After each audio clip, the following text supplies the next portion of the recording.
Si un individuo produce a otro un daño físico tal que el golpe le causa la muerte, a eso le llamamos homicidio.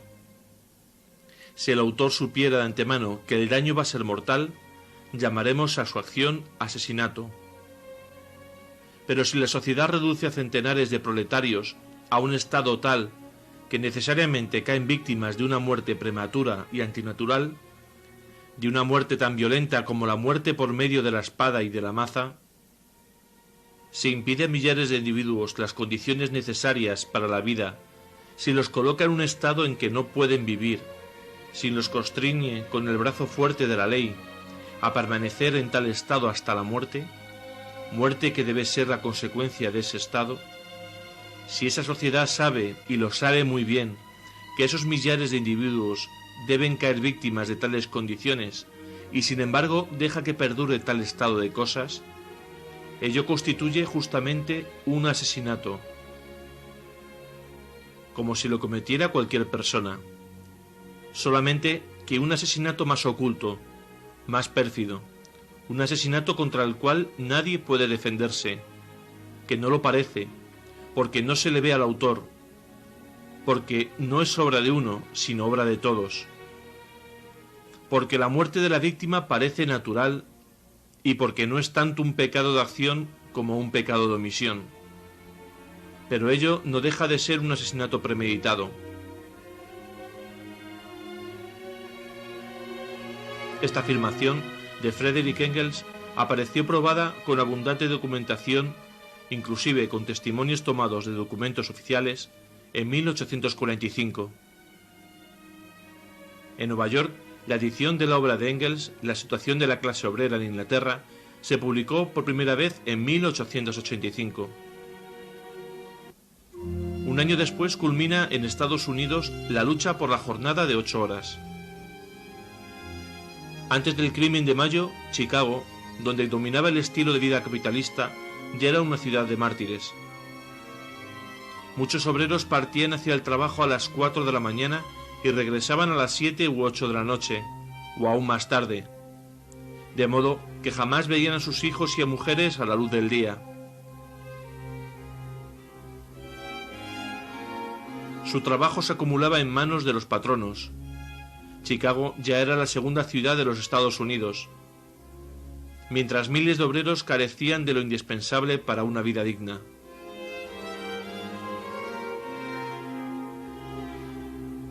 Hacia 1873, la situación económica ahonda las angustias y llegan los años negros, pero el dolor necesita esperanzas y la esperanza organización.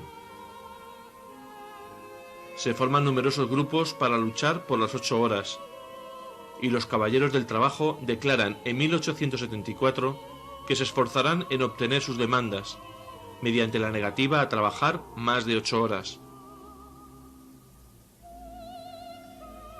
La crisis económica precipita decisiones. La conciencia obrera avanza y consolida el método.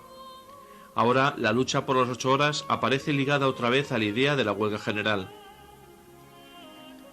Los conflictos se suceden, alternándose con derrotas obreras. En 1877 en Pittsburgh se detienen los ferrocarriles.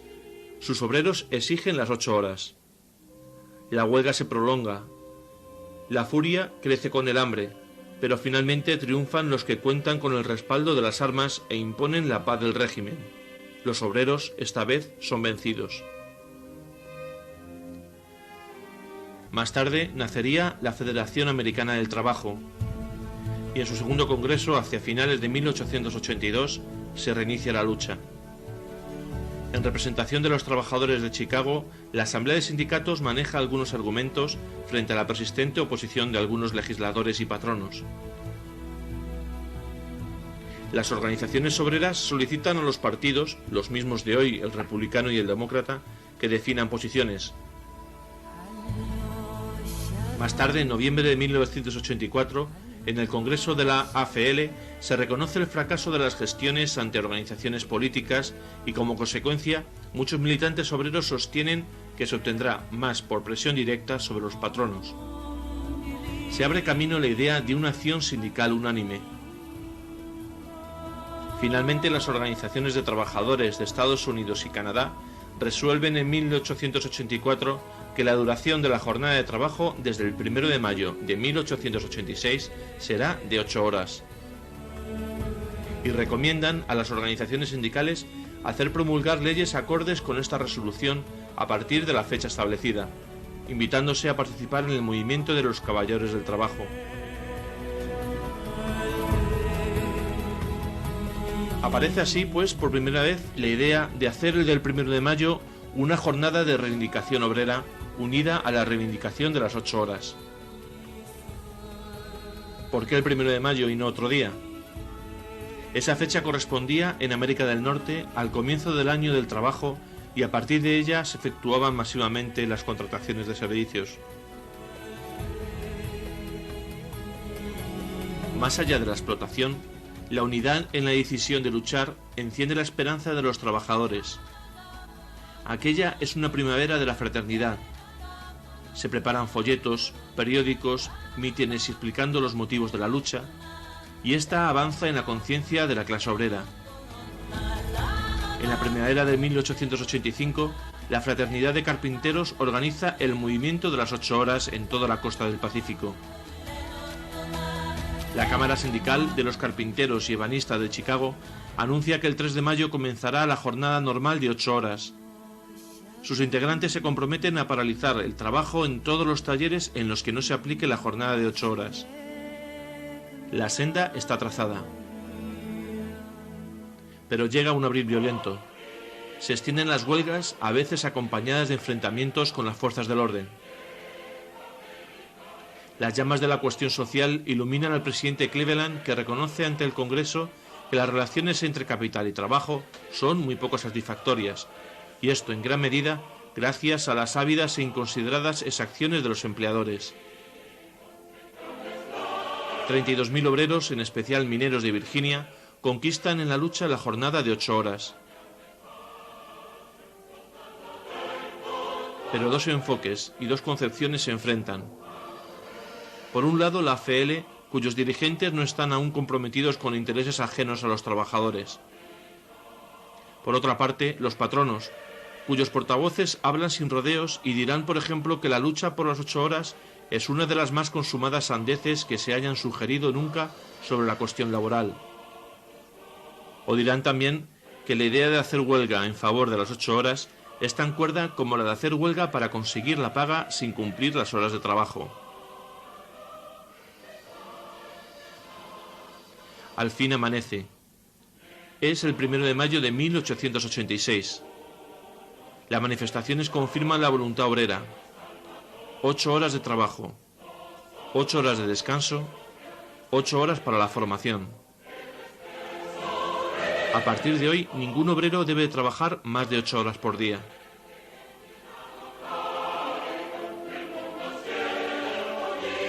$5.000 huelgas, 300.000 huelguistas. Iniciarán la cuenta regresiva hacia otra época. Obreros de la construcción, ebanistas, barnizadores, obtienen la jornada de 8 horas sobre la base del salario mínimo. Panaderos y cerveceros 10 horas, con su aumento de salario. Así en diversas ciudades. En total, 125.000 obreros después de su labor comienzan a ver a sus hijos con luz natural. A finales de mayo serán 200.000 y poco después 1.000.000. Comienza la victoria de la unidad.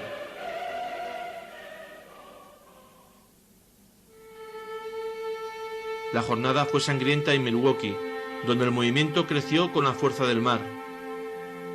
Las autoridades enviaron refuerzos policiales. Hubo choques y una descarga de fusilería alcanzó a manifestantes obreros.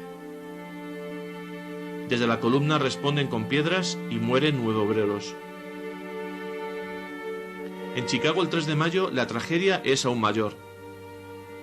La realidad de esta ciudad era todavía más crítica. A pesar de sus luchas, los obreros vivían en peores condiciones. Trabajaban de 14 a 16 horas por día. Carecían de alojamiento. Y el costo de vida abrumaba los salarios. La mayoría de los patronos, explica Domangen, autor de la historia del 1 de mayo, tenían mentalidad de caníbales. Los periódicos afirmaban que era necesario curar a los trabajadores de su orgullo. El Chicago Tribune dijo que la prisión y los trabajos forzados son la única solución para la cuestión social. En Chicago además desplegaban su acción núcleos y periódicos que denunciaban la realidad social,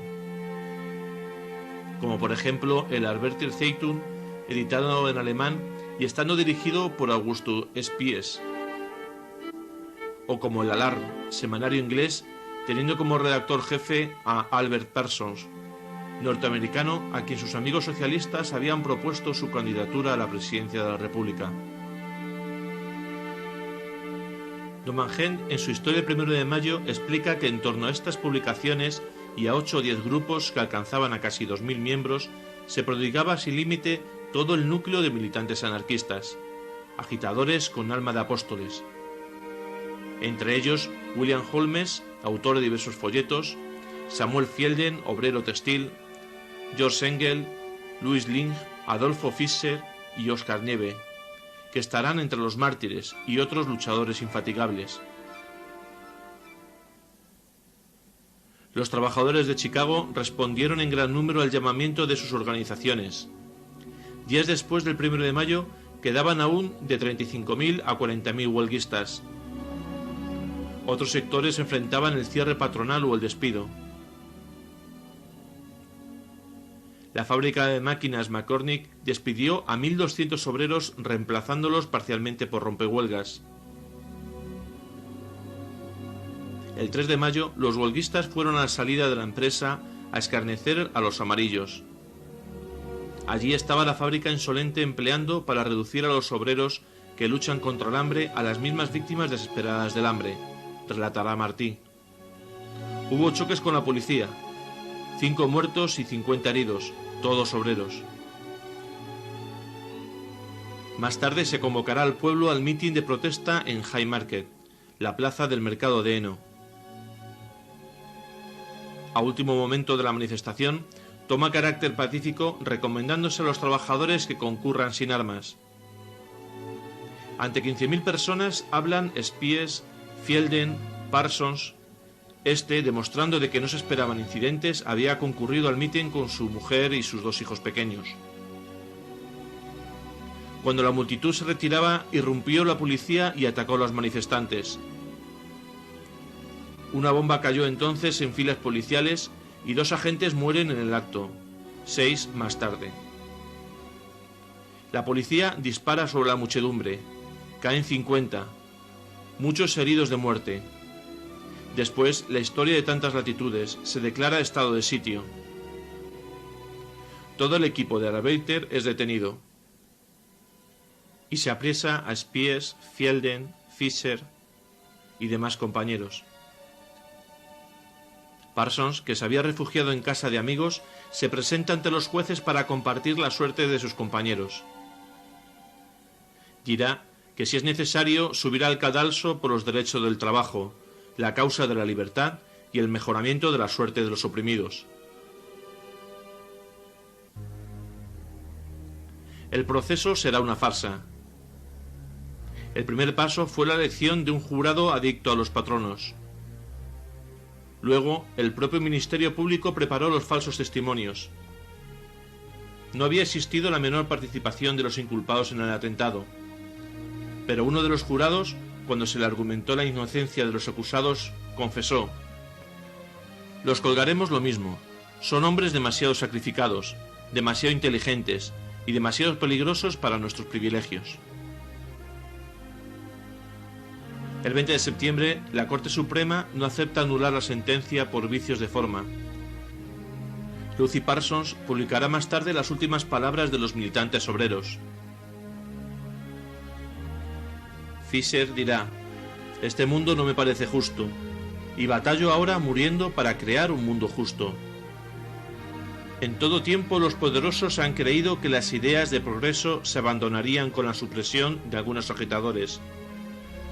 No soy criminal y no puedo arrepentirme de lo que he hecho. ¿Pediría perdón por mis ideas? ¿Por lo que creo justo y bello?». Fielden, uno de los trabajadores mártires, expresó así sus convicciones: yo amo a mis hermanos los trabajadores como a mí mismo. Yo odio la tiranía, la maldad y la injusticia. El siglo XIX comete el crimen de ahorcar a sus mejores amigos. No tardará en sonar la hora del arrepentimiento. Hoy el sol brilla para la humanidad, pero puesto que para nosotros no puede iluminar más dichosos días, me considero feliz al morir. Sobre todo si mi muerte puede adelantar un solo minuto la llegada del venturoso día en que aquel alumbre mejor para los trabajadores. Yo creo en que llegará un tiempo en que sobre las ruinas de la corrupción se levantará la venturosa mañana del mundo emancipado, libre de todas las maldades, de todos los monstruosos anacronismos de nuestra época y de nuestras caducas instituciones.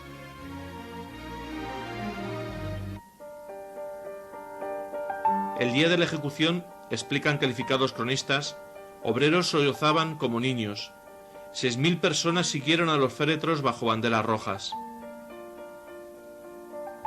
Tiempo después, se denunció las irregularidades e infamias del proceso, probando que el fallo se dictó cumpliendo órdenes. Cada 1 de mayo se renueva en el mundo el recuerdo de los muertos y los presos de mayo de 1886.